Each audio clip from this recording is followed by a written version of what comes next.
Okay, good morning class. So at this point we're looking at cycle test 1 of 2023. This is the test that you guys have written a couple of days ago. Right, so the paper was for 50 marks and the duration of the paper was 1 hour. So let's go. The first question says, given 50, 47, 44, write down the next term in the sequence. So the next term in the sequence, as you can see, as you're moving from one term to the next, I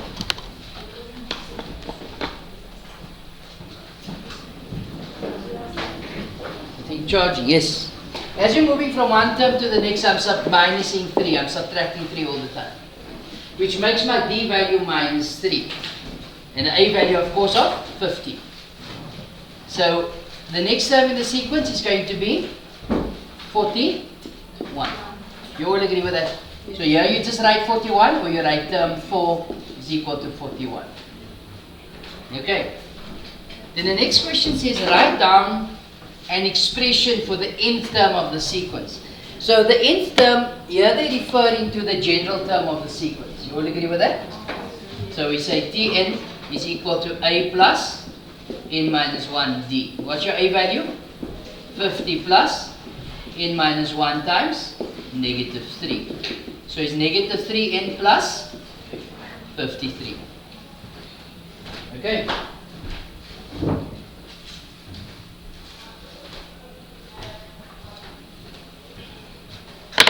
The next question says in 1.1.3, which term of the sequence is equal to negative 67? So again, this is the nth term of the sequence, that is Tn. So you say, remember this is also Tn. So negative 3n plus 53 is equal to negative 67. So negative 3n is equal to negative 67 minus 53 is going to give you negative 120. Okay? And you divide now by negative 3, then gives me an answer of 40. That means to say, therefore, the 40th term of the sequence is negative 67. Okay. Go to the next question. It says, calculate the number of positive terms in the sequence.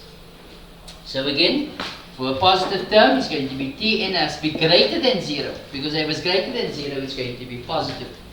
So it's going to be negative 3 and plus 53 has to be greater than 0. So negative 3 has to be greater than negative 53. Divided by negative, the inequality of course swaps around. It gives you 17,66. So remember that n is an element of natural numbers. Okay, so it can be 1, 2, 3, 4 till as large as that can be. So this the value for n for which is going to be smaller than 17,66 has to be 17. So they calculate the number of positive terms in the sequence, and there are 17 positive terms in the sequence. Yes, Michael? So how much marks did you get? You just said 17? 17, but you didn't show the work out. I would have given you full 3 marks. Really? What? Yeah. Yeah, that's what the answer is, 3 marks. So it is not, because it's not a guess, there's some calculation that has to go into it to get that answer. So you must have tested, you must have done something. Here we didn't specify you must use the formula. You understand? So I gave you 3 marks if you came with 17. Okay. But if you came with 16 or 18 only, then I give you no marks. Okay, but if there's some sort of calculation and I pick up your mistake, then I'll give you a CA mark. Okay, depending. That's why it's always better for you to show calculation. Okay. So even if it's wrong, we can work with. You see, once you get something wrong, at times you must lose the 1 mark and you carry on with your mistake that you made. Okay. But sometimes the mistake is so bad. If your mistake is not mathematical, like if you're adding 3 and 5 and you get 3 and 5 is 8. If you get 7 or whatever, then we know that that's a mathematical mistake. You wrote 9. However, if you're doing some other thing that you bring geometry into that, and then of course you're going to have a breakdown, of course. Okay, which means to say we're doing something that's not pertaining that section, or it doesn't link in there, or something of that sort. Okay, that's when you'll see now with your grade 12 papers, you will see a BD, it's a breakdown, which means to say that is your mistake is beyond saving. Okay, any marks. Right, so it says consider the sequence of numbers. We got 3, negative 124, 3, 1. So what you notice, we have a 2 in 1 sequence here. Can you see that? And then that is on its own again. It says write down the next 2 terms of the sequence. So of course the next number is going to be 3. And how do I move from one term to the next? We're adding, now we're subtracting, then we're adding 6. You all agree with that? So we're adding 6. So if we add 6 to that, I'm going to get negative 100. So it's 3 then, negative 100. This is calculate the sum of the first 212 terms of the sequence, which means to say half is going to come from the sequence 3, 3, 3, 3, and the other half is going to come from negative 124, negative 118, negative 112, negative 106, and so on. Can you see that, people? So the sum of 212 terms is going to be, how many 3's are there? There's going to be, n is going to be equal to 212 divided by 2, which is 106. So 106 is going to come from that pattern, and 106 is going to come from that pattern. Can you see that, people? So what you're going to have here is the total, which is S212, is going to be 3 106s that gets added. Can you see that? Plus, since this is arithmetic, follows the formula Sn is equal to n over 2 into 2a plus n minus 1d. Okay, so you're going to get 106 over 2 into 2a, which is negative 1 to 4, plus n minus 1. What's my n value? 106, so it's 105 times d, which is 6. Okay, so we get 3 times 106 gives you 318, 318 plus 106 over 2 into 2 times negative 124 plus 105 times 6. Gives you 20246, 20246, which then in total gives us, plus 318, gives us 20,564. Okay. Any confusion here? No? The next one says determine whether 6x, 6 to the 2x, 6 to the 3x are arithmetic or geometric. If it was arithmetic, it follows the formula Tn is equal to T3 minus T2 equals T2 minus T1. So if that works, then it's arithmetic.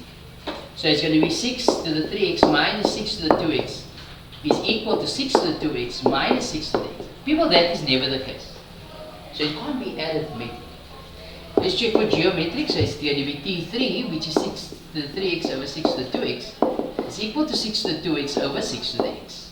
As you can see, both is going to be 6 to the x. So therefore, it's a geometric progression. Okay?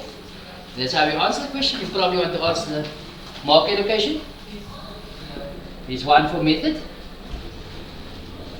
one for acknowledging its ratio, and one for stating its geometry. Okay, what's your question?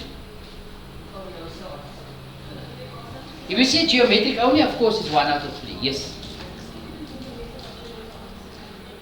You left this out. Sorry? Then you almost get 1 mark. But if you said r is equal to 6 to the x, then it's 2 marks and 1. Yes. Sorry? It wasn't arithmetic, but you got your method here. Do you have method? Yes, full marks you should get. If you're saying it's not arithmetic, but you got everything else here, and you're acknowledging that it's R then.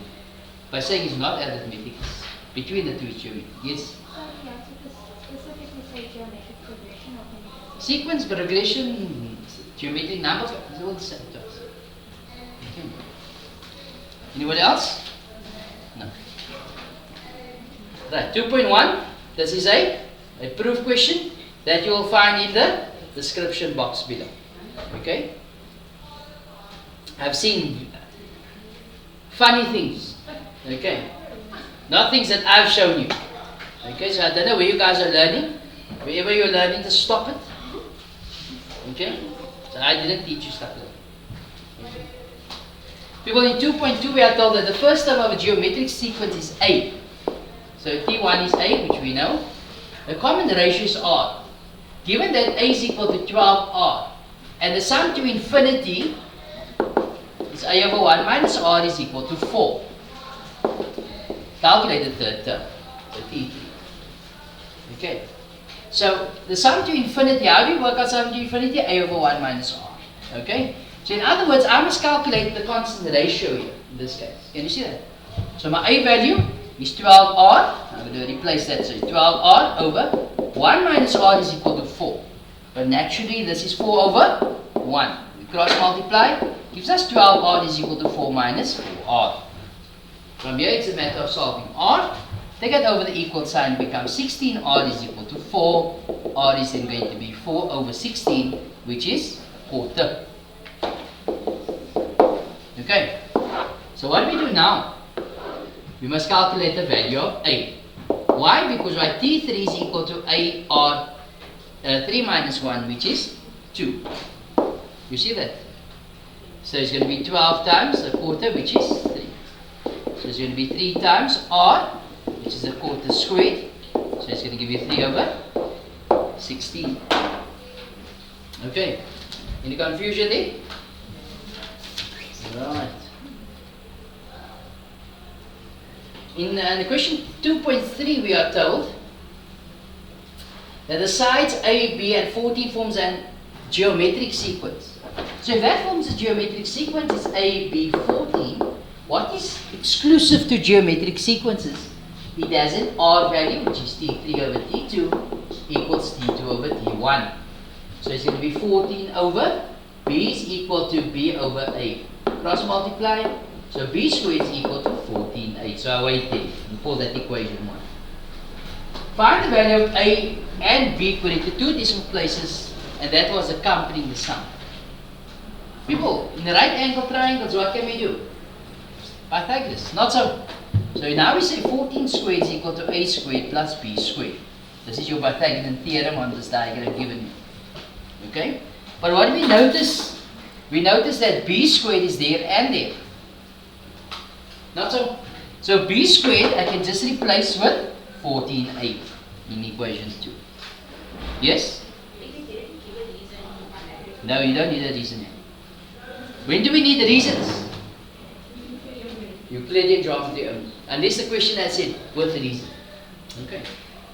So we're going to substitute equation 1 to equation 2 then. This is a compound substitution then. So it's going to be 14 squared equals A squared plus 14A. You see that, people? So that now gives us, let me put here question 2.3. It now gives us A squared plus 14A minus, what's 14 squared? 196. Okay, equals 0. Apply the trinomial. Factorize, okay, that won't factorize. You can use that formula. Minus B plus minus square root of B squared over B squared minus 4AC over 2A. Or you can use this calculator. For those of you who have the silver calculator, you can make use of this function. So negative 196, which is an answer of 8,64. So A is equal to 8.64, or A is equal to, it will save a lot of time for you. So negative 2.65. People, can A be negative? No. Why? Because A refers to a length, so it has to be positive.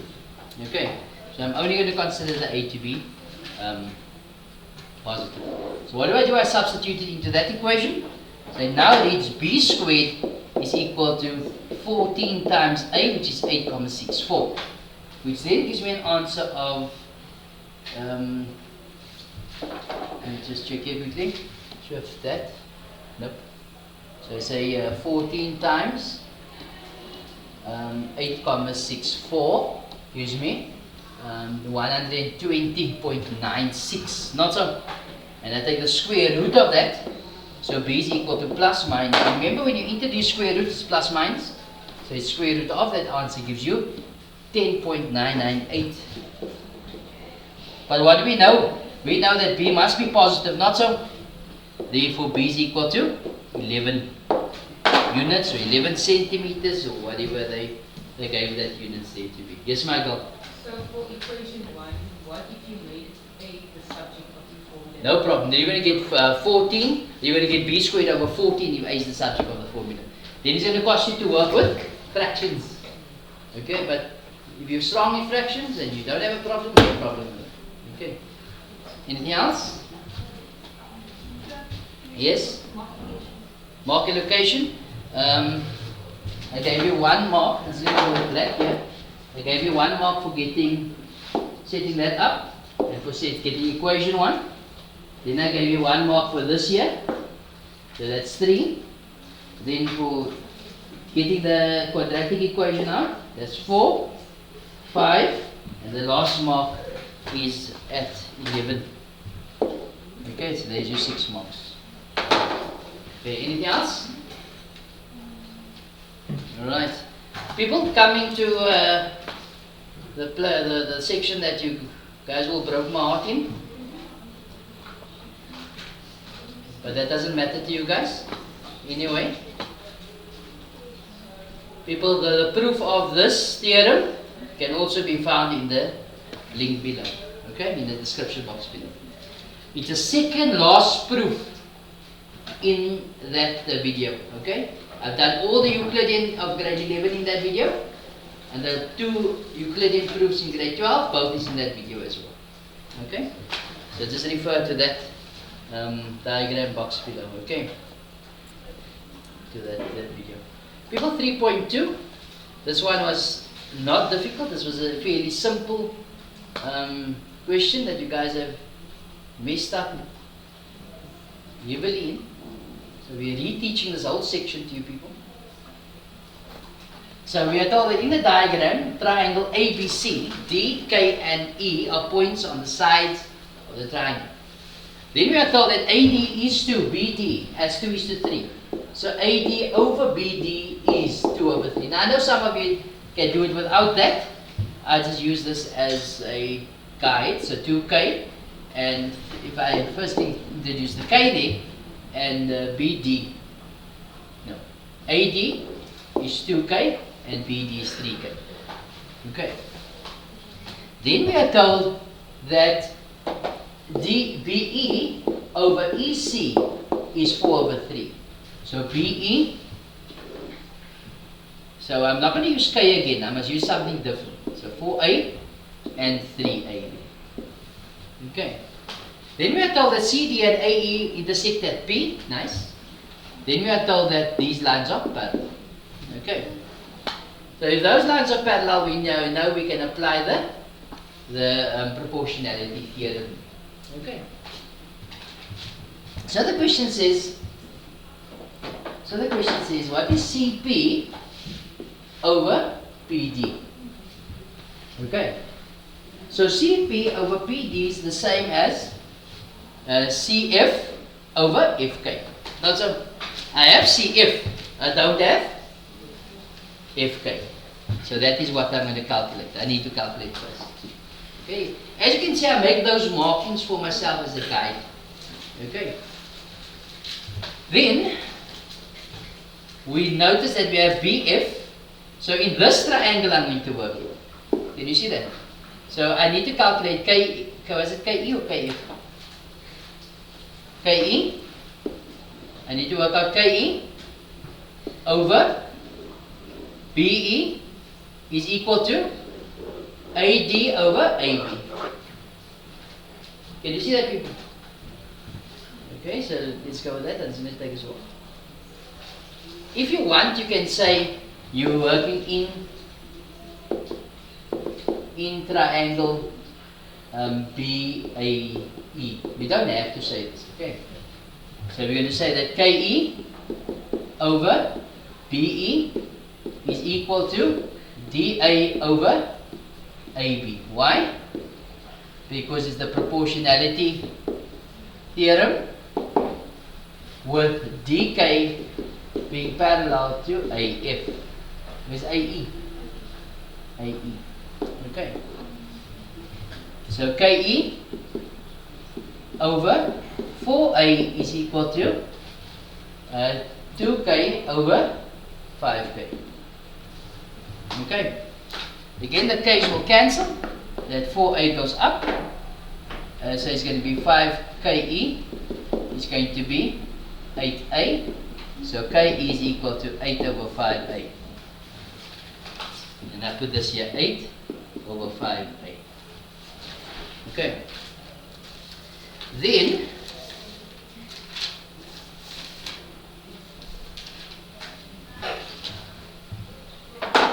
now we got this.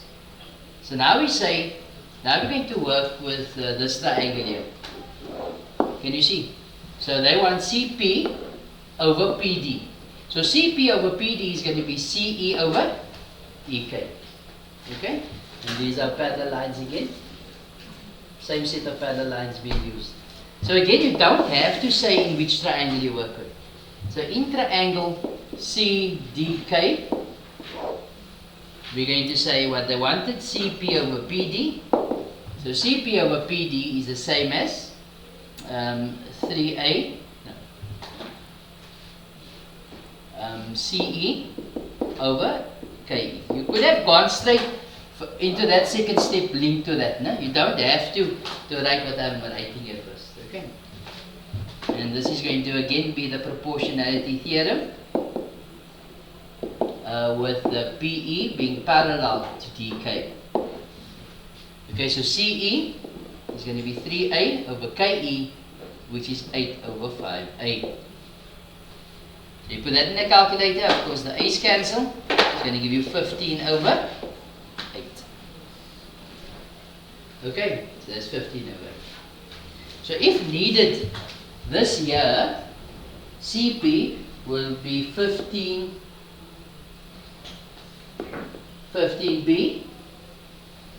and PD is going to be 8B. If needed. Okay. You all agree with that? Okay. So I'm going to take this off here for the before, if somebody asks for the mark allocation, there's one mark given there, one there, one there. No? And then one here, and one. I don't give you that mark again here. Okay. That's how we get 5 marks for this. Okay. Then the question says,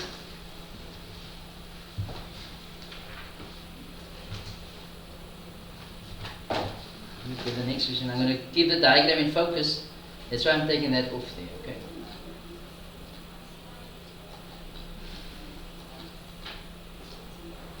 Now the question says, determine the area. Okay, so let's use a different color here. So 3.2.2, it says the area of triangle. Okay, let's use this. The area of triangle BKD, KD over the area of ABC. People, what do you notice about what is common in both triangles? Will they have a common angle? And what's a common angle here? The common angle is angle B. Can you see that? So what am I going to use here?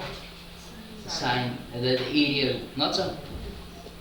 And the area rule says we need to have 2 lengths and the included angle B.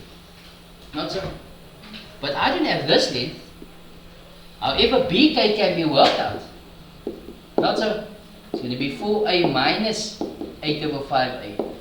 So there's going to be 40, now 20. It's going to be 12 over 5A. Is that correct? It's going to be 12 over 5a. Okay.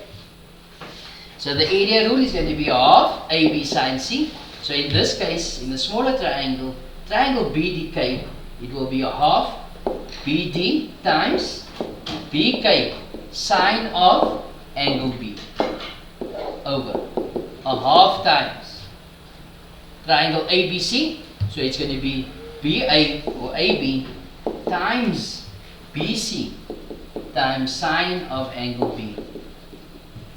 Okay, which now gives me that cancels, that cancels.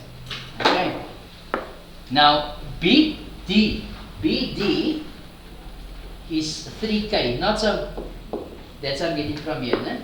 Times BK is 12 over 5A over AB, which is the whole length, which is 5K, times 7A. You see that before? So what happens now is that the K cancel, the A cancel. Okay? So this would simply now be, on the calculator, it's going to be 3 times 12 over 5. That's divided by 5 times 7. That gives you 36 over 175. 36 over 170.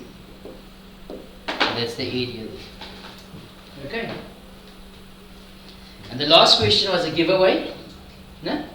Many of you got this one right. Nice. You're actually surprised. So sometimes you guys just leave it out, no? But you first read the question and say, okay, I can do it. Oh, makes now sense. So now most of you just leave the question. Okay, so a quadratic function is the same as a quadratic pattern class. Not so. If f1 is the first term, it's going to be 2. F2 is the second term, it's going to be 4. The third term is unknown, let's put an x there. The fourth term is 4. Okay, so that's going to give you a difference of 2. That's going to be x minus 4, and that's going to be 14 minus x. Your first difference, since it's quadratic, it's going to be x minus 4 minus 2, which is x minus 6. And that's going to be 14 minus x minus 4, which is going to be minus 2x. It will be plus 4, it will be plus 8. So since it has a second, let me put this here. It has, this is of course your second difference. Take that out. And there we go. No?